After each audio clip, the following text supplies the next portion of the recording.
that acknowledgement receipt with the name Kokoy Villamin.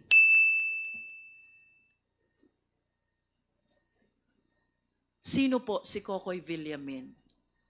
Ganun pa rin, ma'am. Di ko po siya kilala. Secretariat, please flash again the AR.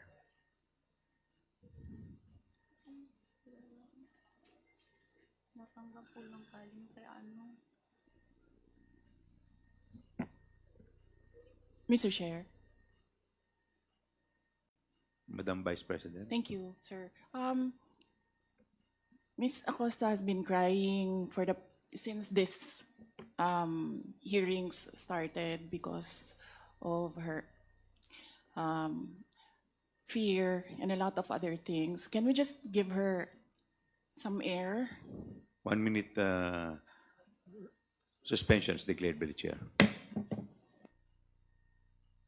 Our rules of procedure in aid of legislation includes suppletorily the use of the rules of court. Under the rules of court, Your Honor, which are the rules being used in the courts of law, hypothetical questions are not allowed to be asked. Are we supposed to insist on asking hypothetical questions?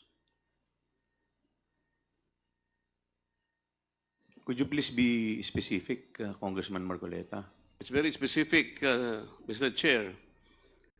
The witness is being asked hypothetical questions.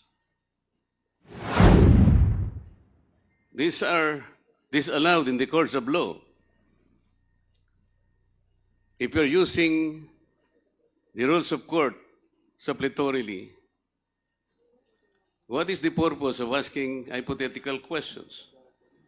Under our internal rules, the rules of procedure governing the proceedings before the Committee on Good Government under Section 16, it provides that rules of procedure and evidence in any meeting of the committee, the rules of evidence prevailing in courts of law or equity shall not be controlling, and the committee shall use every and all reasonable means to ascertain the facts in each case speedily and objectively without regard to technicality of law or procedure.